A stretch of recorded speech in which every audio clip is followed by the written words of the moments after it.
نبی پیدا ہوئے، مبارک دین میں جمعہ پیدا ہوئے، نہیں اللہ کی دوبارہ نہیں کہ مبارک دین میں جمعہ نبی پیدا ہوئے، نہیں نبی پیدا ہوئے تو دین مبارک، نبی پیدا ہوئے تو پیر کا دن مبارک ہو گیا، جمعہ ہوتا تو لوگوں کا دھیان جمعہ کی طرف جاتا، اگر 4 مہینے میں اگر پیدا ہوتے تو دھیان 4 مہینے کی طرف جاتا، اللہ نے 4 مہینوں کو بھی ہٹایا، جمعہ کو بھی ہٹایا، دیکھو میرا حبیب جو آ رہا ہے وہ مہینہ حرمت والے مہینوں سے افضل مہینہ ہوا، کیوں؟ اس لیے کہ اس دن میرا حبیب پیدا ہو گیا۔ اور دیکھیے، اور پھر یہ صرف خیالی بات نہیں ہے، میرے نبی چاہتے تھے کہ میرے دن کو یاد رکھا جائے، میرے نبی اپنے پیدائش کے دن کو بھلانا نہیں چاہتے، میرے نبی لوگوں کے درمیان سے اس دن کو ختم کرنا نہیں چاہتے، اسی لیے صحابہ آتے ہیں عرض کرتے ہیں یا رسول اللہ آپ ہر پیر کو روزہ رکھتے ہیں، ہر پیر کو روزہ رکھتے ہیں، تو اگر نبی کو اپنے پیدائش کے دن کو بھلانا مقصود ہوتا، نظر انداز کرنا مقصود ہوتا، لوگوں کے خیال سے ختم کر دینا مقصود ہوتا، یا اس دن کی کوئی اہمیت نہ ہوتی تو نبی جمعہ والے روزہ رکھتے؟ جمعہ کا روزہ تو بڑی فضیلت والا روزہ ہے، لیکن نبی اس کے ساتھ ساتھ عید کا دن روزہ رکھ رہے ہیں، کیوں؟ تاکہ میرے اس روزہ رکھنے کی وجہ سے صحابہ نے کہا یا رسول اللہ عید دن کیوں روزہ رکھتے ہیں؟ حضور نے فرمایا اس لیے کہ اسی دن میں پیدا ہوا تھا، اسی دن میں پیدا ہوا تھا، گویا اللہ کے حبیب صلی اللہ علیہ وسلم بتانا چاہتے ہیں میرے پیدائش کے دن کو فراموش نہ کرو، جب میں نبی ہو کر اپنا دن منا رہا ہوں تو امت پر تو واجب ہے کہ میرا دن منایا جائے۔ نعرہ تکبیر، نعرہ رسالت، نعرہ رسالت، سرکار کی آمد، سرکار کی آمد، سرکار کی آمد، نعرہ تکبیر، نعرہ رسالت، سبحان اللہ۔ اس لیے حضور کی میلاد گلی گلی گھر گھر اس کا اہتمام ہونا چاہیے، یہ مہینہ آ گیا تو یہ پورا مہینہ حضور کے نام پر وقف کر دینا چاہیے۔ وقف کا معنی یہ نہیں ہے کہ آپ نوکری چھوڑ دیں، وقف کا معنی نہیں ہے کہ اپنا کام چھوڑ دیں، یہ وقت کا معنی یہ نہیں ہے کہ اپنی دکان جانا چھوڑ دے، معنی یہ ہوا کہ دکان ہو یا مکان ہو یا کوئی جگہ ہو، جس جگہ بھی آپ ہیں مہینہ آیا تو ہر وقت آپ کے لبوں پر نبی نبی ہونا چاہیے، آمد مصطفیٰ کا نعرہ ہونا چاہیے، اس طریقے سے نعرہ ہونا چاہیے کہ جب آپ اپنے گھروں پر جھنڈا لگا رہے ہوں گے تو جھنڈا یہ خود کہہ رہا ہوگا کہ یہاں کا اس گھر میں رہنے والا نبی نبی کہنے والا، آپ کی گلی کی جھنڈیاں پکار پکار کر کہیں گی کہ یہ گلی میں رہنے والا عاشق رسول رہتا ہے، آپ کے گھروں کے دروازوں کے تمہیں یہ بتائیں گے کہ اس گھر میں رہنے والا غلام مصطفیٰ رہنے والا ہے، تو آپ کو لگا کر بے فکر کام میں ہیں، لیکن جھنڈیاں تمہیں یہ جھنڈا پکار پکار کر کہے گا کہ لوگوں سنو، یہ جو جھنڈا یہ تمہیں یہ جو گلیوں کی سجاوٹ ہے یہ سن لو، ادھر جو رہنے والا غدار مصطفیٰ نہیں وفادار مصطفیٰ۔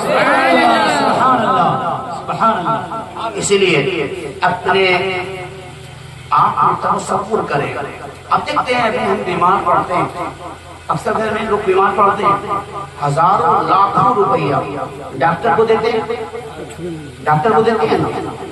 آج ایک نیت کر لیں کہ جب ہم مریض کے مرض کی شفا کے لیے لاکھوں روپیہ ڈاکٹر سے کو دے سکتے ہیں تو ہم اس میں سے 500 روپیہ سجاوٹ کے لیے یا پھر حضور کے نام پر کچھ چیز تقسیم کرنے کے لیے ہمیں 500 روپیہ نکال دینا ہے، کیوں؟ اس لیے کہ ڈاکٹر تو دوا کرتا ہے، ڈاکٹر تو دوا کرتا ہے، لیکن عالم یہ ہے کہ اگر یہاں اس نام پر خرچہ کریں گے تو اعلیٰ حضرت فرماتا ہے سنو، جب اس نام پر خرچہ کرو گے تو عالم یہ ہوگا کہ جس کے تلووں کا دھوون ہے آب حیات، جس کے تلووں کا دھوون ہے آب حیات ہے وہ جانے مسیحا ہمارے نبی، ارے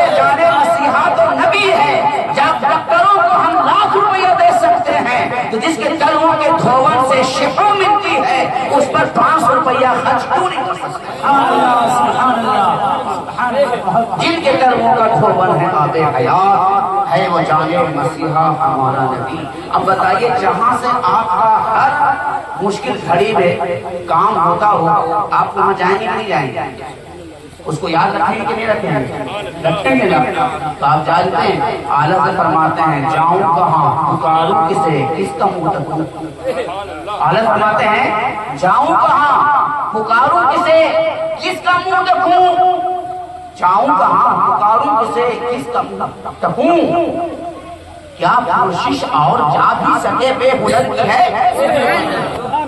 کیا کوشش اور جا بھی سکے بے ہنر کی ہے؟ یا رسول اللہ یہ تو صرف آپ کا در ہے جہاں بے ہنر کتے کو بھی نواز دیا جاتا ہے، عطا کر دیا جاتا ہے. جانتے ہیں مانگیں گے مانگے جائیں گے منہ مانگی پائیں گے. سرکار میں نہ لا ہے نہ حاجت در کی ہے. اس بارگاہ سے اپنا لو لگائیے جس بارگاہ سے کبھی بھگایا نہیں جاتا، بلا بلا کے دیا جاتا. یہ وہ بارگاہ ہے جس کا عالم یہ ہے کہ چور حاکم سے چھپا کرتے ہیں یا اس کے خلاف. چور حاکم سے چھپا کرتے ہیں یا اس کے خلاف. ہر جگہ کا کسی نے چور کر لیا اور پولیس آ رہی ہے تو چور کیا کرے گا؟ چور کوئی آپ نے جرم کر لیا ہو اور تھانے والے آ رہے ہیں آپ بھاگتے ہیں. لیکن در مصطفیٰ کا عالم یہ ہے کہ چور حاکم سے چھپا کرتے ہیں یا اس کے خلاف. تیرے دامن میں چھپے چور نرالا تیرا، تیرے دامن میں چھپے چور نرالا تیرا. کر کے تمہاری گناہ مانگے تمہیں سے پناہ، تم کو ہو دامن میں آ تمہیں کرو. یہ وہ بارگاہ ہے. اور جگہ کے جو مجرم ہوتے ہیں اپنے بڑے عہدیداروں سے بھاگا کرتے ہیں. عالم یہ ہے کہ کر کے تمہارے گناہ مانگے تمہیں سے پناہ. یا رسول اللہ آپ کا عالم یہ ہے کہ تم کہو دامن میں آ تم پہ کروڑوں درود. یہ آپ کا دامن ہے کہ مجرم کو بھی چھپا لیا جاتا ہے.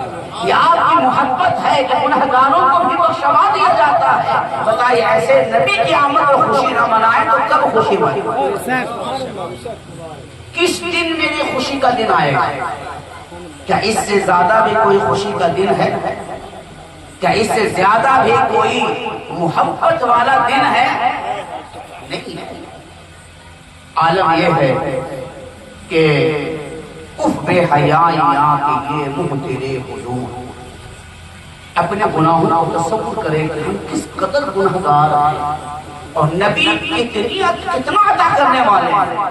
اف بے حیائیاں کہ یہ منہ تیرے حضور. ہاں تو کریم ہے تیری خو در گزر کی، ہاں تو کریم ہے تیری خو در گزر کی ہے. یا رسول اللہ میرا منہ اس لائق نہیں ہے کہ آج کی بارگاہ میں پیش کروں، لیکن ہاں اتنا معلوم ہے کہ آپ کریم، اللہ کریم نے آپ کو کریم بنایا ہے. آپ کی خصلت ہی در گزر فرمانے والی ہے، آپ کی عادت ہی معاف فرمانے والی ہے. تجھ سے چھپاؤں منہ تو کروں کس کے ساتھ، تجھ سے چھپاؤں منہ تو کروں کس کے سامنے. کیا کسی سے توقع نظر کی ہے؟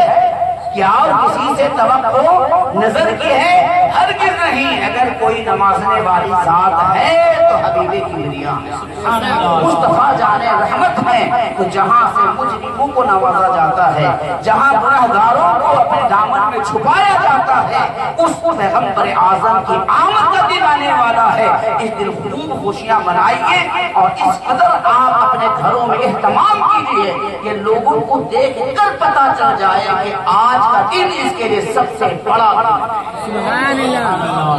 آج کا دن سب سے بڑا دن ہے، اس لیے کہ اللہ چاہتا بھی ہے.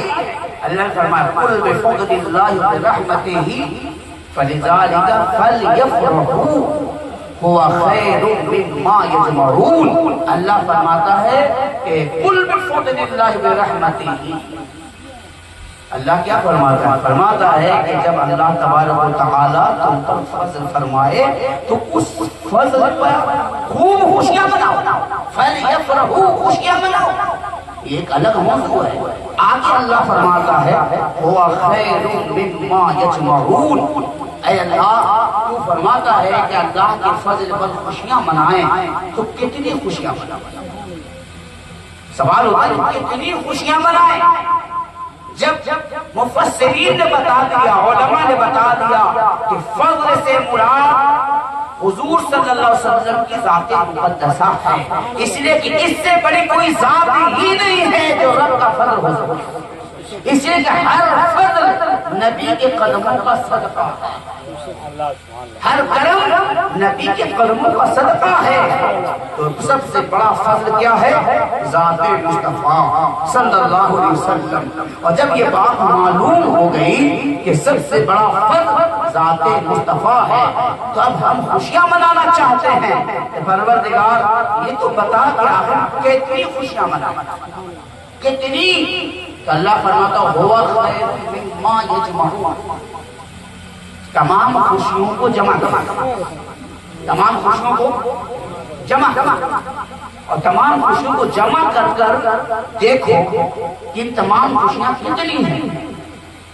تمام خوشیوں کو جمع کر دیکھو یہ تمام خوشیاں کتنی ہیں. پر اللہ فرماتا ہوا خیر مما، تمام خوشیاں کو جب جمع کر لو گے ان تمام خوشیوں سے بہتر خوشی میرے حبیب کی آمد، میرے حبیب کی آمد ہے. اب خوشیاں منانے کے لیے تیاری کریں. اب دیکھنا ہوگا ہوا خیر مما یجمعون، ہمارے پاس جو جمع خوشیاں ہیں کیا ہیں. تو جب میرے گھر بچہ پیدا ہوا تو خوشی تھی کہ نہیں؟ خوشی ہوئی. یہ خوشی کو دیکھو ایک رکھنا جمع. بچہ پیدا ہوا خوشی، بچہ بڑا پیدا ہوا اس کی خوشی، پڑھ لکھ کر کامیاب ہوا اس کی خوشی، پھر اس کی شادی کی آپ نے اس کی خوشی. بارات لے کر تصور کریں، بارات لے کر جاتے اپنے بچے کی کتنی خوشی ہوتی ہے، وہ بارات والی خوشی. پھر اس کی دلہن آئی وہ خوشی، پھر آپ نے ولیمہ کیا وہ خوشی، پھر آپ کا پوتا پیدا ہوا وہ خوشی، پھر آپ نے اپنا کا بیٹا کما کر گھر بنایا وہ خوشی، پھر بیٹے نے کما کر حج پہ بھیجا وہ حج کی خوشی، پھر اس کے بعد آپ نے عمرہ کیا وہ خوشی. یہ تمام خوشیوں کو برات، ولیمہ، عقیقہ کو تمام خوشیوں کو جمع کیجئے. ان تمام کو جمع کر ہوا خیر مما یجمعون، جتنی خوشیاں تم نے جمع کر لی ہے ان سے بہتر خوشی آمد مصطفیٰ پر ہوئی. سبحان اللہ، آمد مصطفیٰ پر ہونی چاہیے. اب اس کو اگر پھیلا کر بولوں تو اس کا یہ ہوگا کہ برات سے زیادہ خوشی، برات سے زیادہ سجاوٹ، ولیمہ سے زیادہ سجاوٹ، عقیقہ سے زیادہ سجاوٹ، عقیقہ سے زیادہ سجاوٹ اور خرچ، برات سے زیادہ سجاوٹ اور خرچ، ولیمہ سے زیادہ سجاوٹ اور خرچ، عمرہ پر جانے کے بعد آنے کے بعد جو دعوت اس کے بعد خوشی اظہار اس سے زیادہ خرچ. اسی لیے کہ ان کے طفیل حج میں خدا نے کرا دیے، ان کے طفیل حج میں خدا نے کرا دیے. اصل مراد حاضری اس پاک در کی ہے، اصل مراد حاضری اس پاک در کی ہے. تو اب اپنے ذہن میں تصور کریں جب ہمارے گھر خوشیاں آئیں تو ان خوشیوں میں نے کیا کیا کیا. جتنا سب نے ملا کر کیا تنہا ایک میلاد مصطفیٰ میں کرنا.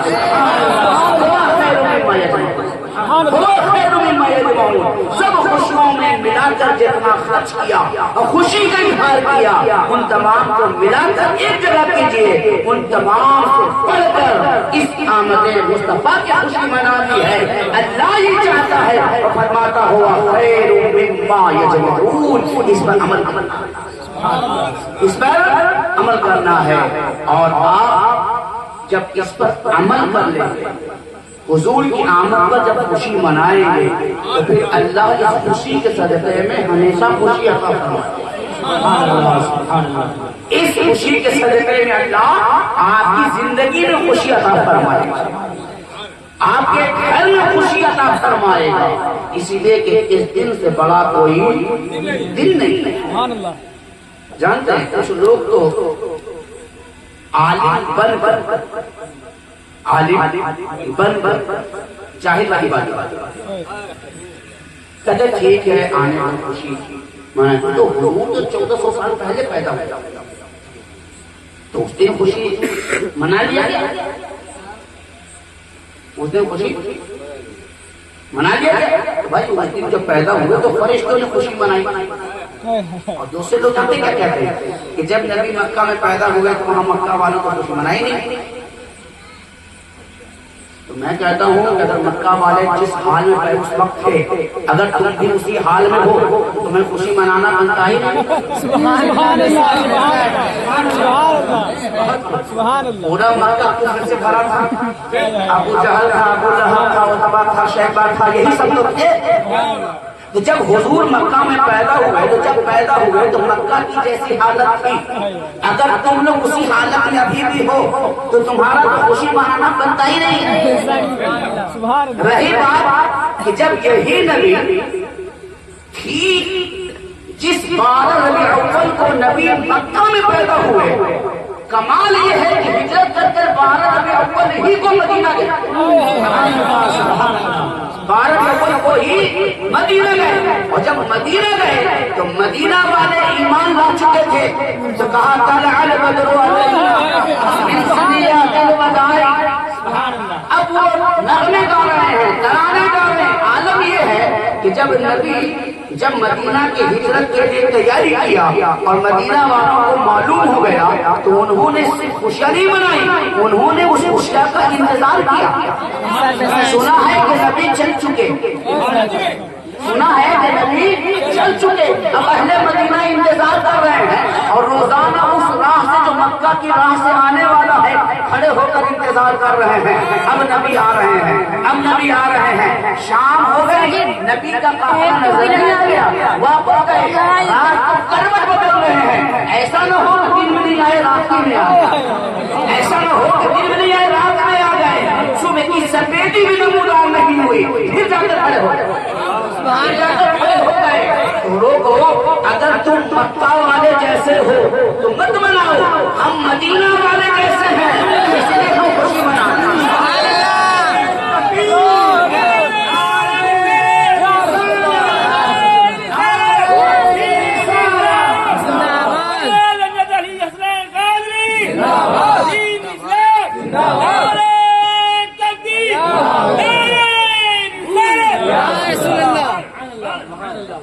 اس زمانے کے مکہ والے جیسے ہم نہیں ہیں, بحمدہ تعالی ہم مدینہ والے جیسا کہ اہل مدینہ نے خوشیاں منائی. مدینہ والوں نے انتظار کیا, صرف خوشی بھی منائی اور انتظار کیا. اور جانتے ہیں کیا کیا انتظار؟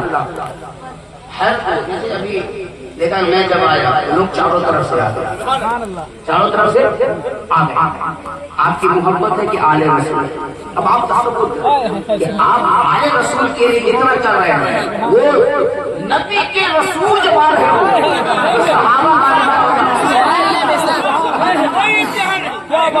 ہم ایسے گنہگار خطا کار غلاموں کے غلام جس کا کوئی وقت نہیں, جب اس کے لیے اس نسبت کی وجہ سے آپ چاروں طرف سے گھیر لیا تو جب مدینہ میں رسول ہی آ رہے ہیں تو پھر صحابہ کا عالم کیا ہوگا؟ پہلے مدینہ کا عالم کیا ہوگا؟ جان کے عالم ہوا تھا. تاریخ میں حدیث پاک میں ہے کہ جب نبی مدینہ کی طرف آئے تو لوگوں کا انتظار, کئی دن تک انتظار, کئی دن تک انتظار. یہ لوگ کہتے ہیں ربیع اول کے دن خوشی مناتے ہیں, ہم وہ سننے ہیں جو ربیع الاول کا ہم انتظار بھی کرتے ہیں. صرف خوشی والے ہم نہیں ہیں بلکہ اس مہینے کے انتظار والے. جیسے مہینہ رمضان کا گیا انتظار شروع, تیاری شروع, انتظار والے بنے. خوشی والے وہی ہیں, ہمیں انتظار والا بھی کرنا ہے, اہتمام والا بننا ہے. ہوا کیا جب نبی تشریف لانے لگے تو ہر وقت کہ ہم قریب سے دیکھیں, ہم قریب سے دیکھیں. اب مجمع زیادہ ہو تو ہر کوئی تو قریب نہیں ہو سکتا. تو ہوا کیا, لوگ بن پوچھے لوگوں کے چھت پہ چڑھ کر تابے سر نہ سکے, جو چھوٹے چھوٹے چھت تھے وہ چھت پہ چڑھ گئے, اور جب چھت پر چڑھ گئے تو پھر نیچے بھی کچھ لوگ ہو گئے، اوپر بھی کچھ لوگ ہو گئے، اور جب نبی نظر آنے لگے تو پھر مرحبا اہلا وسہلا کے نعرے لگا۔ یہ نعرہ لگانا مدینہ والوں کا طریقہ، اور ہم مدینے والوں کے طریقے پر چل رہے ہیں، اس لیے ہمیں نعرہ بھی لگانا بنتا ہے اور خوشی بھی منانا بنتا ہے اور انتظار بھی بنتا ہے۔ اور تم اگر اس زمانے کے مکہ والوں کے طرف، اس زمانے کے نہیں، بعد والے کے نہیں، اس لیے کہ جب حضور بھی جب مدینہ میں آئے اور اسلام پھیلا تو مکہ بھی اسلام سے بھر گئے، لیکن آمد مصطفیٰ کے وقت جو مکہ تھا، جب اس کی بات کرتے ہو کہ نبی پیدا ہوئے تو یہاں جلوس تھا، تو بھائی ابو جہل جلوس کیوں نکالے، قتبہ جلوس کیوں نکالے، شیبہ جلوس کیوں نکالے، جو پتھروں کو پوجنے والا ہو وہ خوشی کیوں منائے نبی کی؟ وہ تو ان کے بھائی تھے جو نبی کے پیدا ہونے پر شیطان دور جا کر بھاگ کھڑا ہوا، دور جا کر بھاگ کھڑا ہوا، اور جب نبی مدینہ گئے تو سب دور والے مسلمان قریب آ گئے۔ تو ہم نبی کی آمد پر خوشیاں منانے والے ہیں۔ جانتے ہر کام کے لیے اس کے اصول و ضوابط کو ضروری ہے۔ ہر کام کے لیے آپ خوشی منا رہے ہیں تو خوشی کا بھی طریقہ ہونا چاہیے، خوشی کا بھی طریقہ ہونا چاہیے۔ ہم غم میں ہیں تو اس کے بھی اصول ہیں کہ ہمیں غم کس طریقے سے منانا چاہیے۔ ہم غم میں اپنی چھاتی کو پیٹ نہیں سکتے، سر پر تھپڑ نہیں مار سکتے، گال پر تھپڑ نہیں مار سکتے، منع کیا گیا۔ خوشی کے بھی اصول ہیں، اس اصول کے لیے ہمیں علم چاہیے، اس خوشی منانے کے لیے بھی ہمیں علم چاہیے، بغیر علم کے کچھ بھی حاصل نہیں ہوگا۔ اس لیے آپ یاد رکھیں کہ ہر چیز کے لیے علم چاہیے۔ تو ہم جب خوشی مناتے ہیں کہیں کہیں جو بدنظمی ہوتی ہے اس کی وجہ کیا ہوتی ہے کہ ہمیں عشق تو ہے، محبت تو ہے، شوق بھی ہے، لیکن علم کی کمی، اور اس علم کی کمی کی وجہ سے کہیں کہیں ہم مار کھا رہے ہیں۔ تو ہمیں یہ چاہیے کہ ہم علم کے میدان میں قدم رکھیں۔ ہر بچے کو اتنا علم دین حاصل کرا دیجئے کہ وہ اللہ و رسول کی اطاعت و فرما برداری شریعت کے راہ پہ چل کے ادا کر سکے، شریعت کو سمجھ سکے۔ اور اس کے لیے آپ علماء کرام مفتیان نظام کے قریب ہونا ہوگا۔ جب تک آپ کے پاس علم نہیں ہوگا تب تک کوئی کام آپ خوبی کے ساتھ نہیں کر سکتے، خوبی کے ساتھ وہی کرے گا جس کے پاس علم ہوگا۔ تو آپ علم کے میدان میں آگے بڑھیں، اپنے گھر میں بچوں کو حافظ بنائیں، قاری بنائیں، عالم دین بنائیں۔ اور وہ عالم دین بنانے کے جانتے ہیں بہت ساری قربانیاں پیش کرتے ہیں۔ بس میں اپنی بات تو نہیں کرتا جلدی، لیکن مفتی صاحب نے ایک اشارہ کر دیا تھا کہ آپ تعلیم و تعلم کے لیے جو تربیت والدین کے ہونے چاہیے اس تعلق سے کچھ بیان کریں۔ تو تعلیم و تعلم کے لیے تربیت اصل والدین کی ہوتی ہے، والدین تربیت میں ذرہ برابر کوتاہی نہیں کرتے۔ جانتے ہیں آپ دکان کو آپ اکثر دیکھتے ہوں گے، اگر سامان ادھر ادھر جلدی جلدی سجا دیں، کپڑے کو دکان پر جائیے تو گراہک گیا نہیں کہ کپڑا بہترین سیٹنگ کر کے پھر اسی جگہ شفٹ کر دیتا ہے۔ آپ سونے چاندی کے کپڑے کی دکان پر جہاں بھی جس دکان پر جائیے، جوتے چپل کے دکان پر ذرا بھی پھیلاؤ نہیں دکھایا، جب گراہک کو دیا جو پھیلے سب کو پھر سے سجا۔ کیوں؟ تاکہ دکان دیکھنے میں اچھی لگے، آنے والا جب آئے تو اسے آنے کا دل کرے اور پھر اچھے طریقے سے خریدے۔ دکان سجاتے ہیں نا، آپ کی زندگی کی سب سے بڑی فیکٹری، سب سے بڑی دکان، سب سے بڑی کامیابی آپ کی اولاد۔ آپ دکان پر توجہ دے رہے ہیں، مکان پر توجہ دے رہے ہیں، کارخانے پر توجہ دے رہے ہیں، کمپنی پر توجہ دے رہے ہیں، اولاد پر توجہ نہیں دے رہے. اگر اولاد پر توجہ نہ دیا تو یہ ساری کمپنیاں بیچ دے گی آپ کی اولاد، یہ سارے کارخانے لٹوا دے گی آپ کی اولاد، یہ سارے دکان کا ناجائز فائدہ اٹھائے گی آپ کی اولاد اور آپ کے بڑھاپے میں کہاں چھوڑ دے گی. لیکن اگر آپ نے ان پر توجہ دینے کے ساتھ زیادہ توجہ اولاد کی تربیت پر دیا تو کارخانہ نہیں تھا تو کارخانہ بنا دے گی آپ کی اولاد، کمپنی نہیں ہے کہ کمپنی کھڑی کر دے گی آپ کی اولاد، مکان نہیں بنا ہے تو مکان بنا دے گی آپ کی اولاد، اگر آپ کی دکان نہیں ہے تو دکان قائم کر دے گی آپ کی اولاد. تو آپ اس چیز پر توجہ دے رہے ہیں جو فانی ہے، جلدی ختم ہو جانے والی ہے. اولاد کی تربیت کریں اور یہ اولاد اگر تربیت یافتہ ہوگی تو پھر یہ اولاد اپنی اولاد کی تربیت کرے. سبحان اللہ سبحان اللہ. یہ اولاد اپنی اولاد کی تربیت کرے گی اور یہ سلسلہ بہت دور تک جائے گا اور تربیت یافتہ اولاد کا آپ کو صدقہ جاریہ کے طریقے پر آپ کو ثواب ملتا رہے گا. سبحان اللہ. تو اولاد کی تربیت کریں. ہمارے والد محترم، میں مدرسے سے گیا اور بارش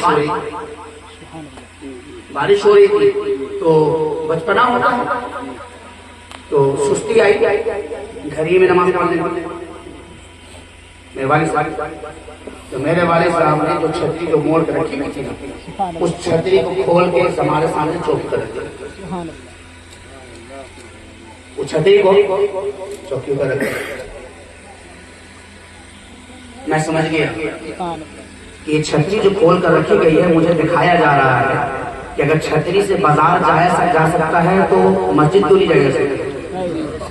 جب بارش کے موقع پر چھتری لاتے کیوں؟ تاکہ بارش ہو تو اس کی استعمال کریں اور بارش ہو رہی ہے تو استعمال کریں. جب بازار کی استعمال کر سکتے ہیں تو مسجد کی استعمال کیوں نہیں کر سکتے؟ یہ تربیت یعنی اشارے میں انہوں نے مجھے مسجد بھیجی. ایک مرتبہ میں گیا، اذان ہو گئی، کوتاہی آئی، میں کچھ بات میں ان کو بلایا اور بلانے کے بعد کہا کہ ہم سوچ رہے ہیں کہ جامعۃ الاشرفیہ میں اپنا نام لکھوا لیتے ہیں، جامعۃ الاشرفیہ میں نام لکھوا لیتے ہیں. اب آپ نام الاشرفیہ پورے ہو گئے، لیکن میں سوچ رہا ہوں کہ میں بھی اشرفیہ میں پڑھوں. بات سمجھ نہیں تو چونکہ میں فاروقیہ پڑھتا تھا بنارس، تو کہا کہ فاروقیہ والے کے اگر نماز معاف ہو تو اشرفیہ والے کو سب معاف ہو جائے گا. اشرفیہ میں نام نکال لیتا تو میں کہا کہ آگے کیوں، تو کہا کہ میں فاروقیہ والے کے اگر نماز معاف تو اشرفیہ والے کو سب معاف ہو جائے گا، اس لیے چاہے کہ اشرفیہ نام لکھا. تو یہ چند باتیں ایسی تھیں تو جو دلوں پر جا کر نقش کر جاتا. میں مدرسے سے جاتا، دیکھیے والدین کا کتنا بڑا رول رہتا ہے تعلیم حاصل کرنے کا، آپ اندازہ نہیں لگا سکتے. میں مدرسے سے جاتا، السلام علیکم، وعلیکم السلام، اور وعلیکم السلام خیریت سے پہلے پوچھتے تھے کتنے دن کی چھٹی ہے، خیریت سے پہلے کتنے دن کی چھٹی ہے، کہ جتنے دن کی چھٹی ہوتی ہے بتا دیتا 5 دن کی چھٹی. پھر غور کہتے تھے سب خیریت ہے، طبیعت ٹھیک ہے. اسے بات میری والدہ محبت الگ انداز کی ہوتی ہے، کہا کہ ابھی اس نے پانی میں نہیں پیا کتنے دن کی چھٹی ہے. لیکن میرے والد صاحب ایک کام ہمیشہ کرتے ہیں کہ السلام علیکم آپ نے فوراً پوچھتے کتنے دن کی چھٹی. اس کی وجہ کیا کہ اس زمانے میں موبائل تو نہیں تھا، زمانے موبائل نہیں تھا. عام طریقے سے 2000 کے بعد جو ہے موبائل آئے تو موبائل نہیں تھا. اب وہ جانے کے ساتھ پوچھتے تھے کتنے دن چھٹی ہے، تو جو چھٹی 5 دن کی ہوتی تو بتا دیا. اب 5 دن چھٹی کرنے کے بعد جب اندر گئے، والدہ سے ملے، بھائی سے ملے، بہن سے ملے، پھر بھائی لوگوں سے ملے تو پتہ چلا کہ پڑوسی کے یہاں شادی ہے، فلاں جگہ ولیمہ ہے، فلاں کی بیٹی کا عقیقہ ہے، فلاں کے یہاں ختنہ ہے. اب معلوم ہوا جب تک 5 دن بول چکے اب 5 دن بول چکے ہیں، تو اسی لیے اندر جانے سے پہلے پوچھ لیتے تھے کہ اندر کا پروگرام معلوم نہ ہو جائے کہ 5 کے بدلہ 10 نہ ہو جائے، اس لیے کہ معلوم ہو گیا نا کہ فلاں جگہ شادی، فلاں جگہ برات، فلاں جگہ یہ ساری باتیں، تو پھر معلوم ہو جائے گا تو بچہ جھوٹ بھی بول سکتا ہے اور کہے گا کہ 10 دن کی چھٹی ہے، اور پھر برات شادی اور بیاہ سب کرے گا۔ اسی لیے پہلے پوچھ لیتے تھے کتنے دن چھٹی، 5 دن کی چھٹی۔ اب چھٹے دن اگر گھر میں بھی کوئی پروگرام ہوتا تو 5ویں دن تیاری کر لینی۔ ہمارے بھائی کے ولیمہ کسی طریقے سے شادی کے لیے شرکت کیا، برات میں دوسرے دن جانے کے لیے کہا، ولیمہ میں شرکت نہیں کرنے دیا۔ میری والدہ نے کہا 1 دن کی بات ہے، ولیمہ میں سارے لوگ گھر سے آئے ہیں، بہن آئی ہیں، سارے رشتہ دار آئے ہیں، 1 دن کی بات ہے۔ میرے والد صاحب نے ایک جملہ کہا کہ اگر آج یہ ولیمہ کرتے رہے زندگی بھر ولیمہ ہی کرتے رہے، اور اگر انہوں نے آج پڑھائی پر توجہ دی اور ولیمہ کو چھوڑ دیا، تو پھر انہیں 1000 ولیمے کی دعوت دی جائے گی، 1000 برات کی دعوت دی جائے گی۔ اور بحمدہ تعالی آج وہی ہو رہا ہے کہ ہم نے براتوں کو چھوڑا، ولیمے کو چھوڑا۔ والد صاحب پہلے پوچھتے کتنے دن کی چھٹی، اتنے دن پر جانا ہے، چاہے گاؤں میں برات ہو، رشتہ دار برات ہو، خاندان میں برات ہو، شادی ہو، کوئی بھی پروگرام ہو، آپ کو جانا ہے۔ فرمایا کہ آج اگر سے تم چھوڑو گے تو تمہیں بار بار اس کے لیے بلایا جائے گا۔ آج برات کے لیے بلایا جا رہا ہے، نکاح کے لیے بلایا جا رہا ہے، نہیں جا پا رہے، ہر شادی میں شرکت نہیں کر پا رہے ہیں۔ اور اگر ہم اس زمانے میں برات ولیمہ کرتے رہتے تو پھر ہر جگہ وہی جگہ کرتے رہتے، اسی لائق ہے خالی برات چاہیے، ولیمہ کے لیے بلایا نہیں جاتا، آج دعوت کے طور پر بلایا جا رہا ہے۔ تو علم کی اہمیت ہے، آپ اپنی اولاد کو تربیت یافتہ بنائیے، علم والا بنائیے، اس سے عالم یہ ہوگا کہ آپ کی اولاد کی عزت تو بڑھے گی، آپ کی اولاد کی وجہ سے آپ کی عزت بڑھے گی، آنے والی نسلیں سدھر جائیں۔ اللہ تبارک و تعالی ہم تمام کی اولاد کو نیک صالح بنائے، ہم تمام کی اولاد کو علم نافع عطا فرمائے، ہمارے آنے والی نسلوں کو ہدایت یافتہ، بصیرت یافتہ، علم یافتہ بنائے، اور بالخصوص اس علاقے بابی میں، لہن پور میں، تلسی پور میں، یہ پورا علاقہ ہے، اس علاقے میں تمام گھر میں تمام افراد کو اللہ اپنا خوف، اپنی محبت اور اپنے حبیب کی محبت، اپنے ولیوں کی محبت عطا فرمائے، اور یہ پورا علاقہ غلام مصطفیٰ بن کر اٹھے، اور یہاں سے پورے ہندوستان کے لیے ایک انقلاب کا منظر نظر آئے۔ وآخر دعوانا الحمدللہ رب العالمین، السلام علیکم ورحمۃ اللہ وبرکاتہ۔